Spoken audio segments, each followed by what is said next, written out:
Os 7 sacramentos da Igreja são 7 canais que o próprio Cristo instituiu para que a sua graça chegue até cada um de nós. Então, o batismo, a crisma, a Eucaristia, a confissão, a ordem, o matrimônio, a unção dos enfermos, são canais que descem da cruz do Cristo crucificado e irrigam a igreja com a graça de Deus. Você pode perceber que os sacramentos, eles nos acompanham desde o nascimento até a morte e dão a nós a vida espiritual e nos traz a santificação. Nascemos para a vida natural, então pelo batismo nascemos para a vida sobrenatural. Crescemos, viramos adolescentes, jovens, vamos enfrentar o mundo, então recebemos o sacramento da crisma, o sacramento do Espírito Santo, para ser soldado de Cristo. Não é? Depois enfrentamos o mundo do pecado, então temos a confissão para nos lavar do pecado, limpar a nossa alma. Somos fracos na caminhada da vida, precisamos do alimento espiritual, então temos a Eucaristia.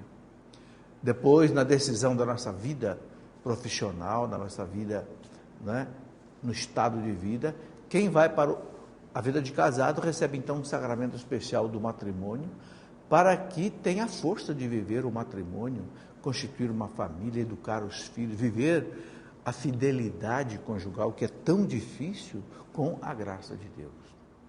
Quem opta por uma vida celibatária para servir exclusivamente a Deus, ao reino de Deus, então recebe um sacramento especial, a ordem. O sacramento que é aquele que imita Jesus Cristo mais de perto. Jesus Cristo foi celibatário. Abriu mão de constituir uma família, abriu mão de se casar para ser todo entregue ao reino de Deus. É a vida do sacerdote.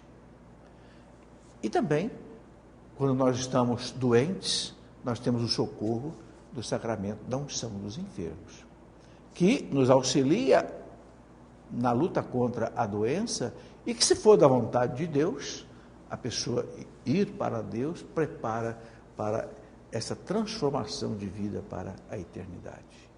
Então, a beleza dos 7 sacramentos estão aí, né? Está aí, nos acompanham durante toda a vida. E a gente deve viver uma vida na igreja, uma vida sacramental. Quando o sacramento da igreja nos toca, é Cristo que nos toca. Porque quando a igreja batiza, é Cristo que batiza. Quando a igreja te crisma, é o Cristo que te dá o Espírito Santo. Quando o sacerdote perdoa teus pecados pela confissão, é o Cristo que perdoa os teus pecados pela confissão. E assim por diante. Né? Na Eucaristia, é o próprio Cristo presente no pão, no vinho consagrado, para remédio e sustento da nossa vida. Veja, 2 coisas. Remédio para as nossas enfermidades físicas, espirituais, morais, e sustento para a nossa vida. Né? Depois o sacramento da ordem e do matrimônio. Né? Quando encaminhamos para esses estados de vida, Cristo quer nos acompanhar, Cristo quer estar conosco. A sua mão forte quer estar entre a mão fraca do marido e da esposa, né? Para que eles possam cumprir essa finalidade, essa vida de casados. É a mesma coisa para o sacerdote.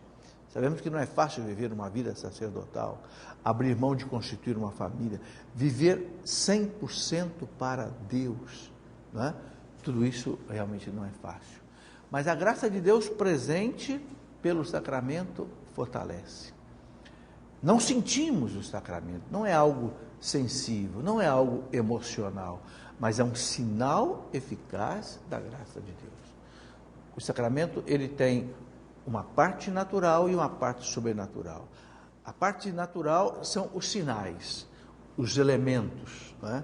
Por exemplo, no caso do batismo, a água, no caso da Eucaristia, o pão e o vinho, e as palavras de consagração. Quando acontece o rito do sacramento, acontece imediatamente a graça sacramental, que nos santifica.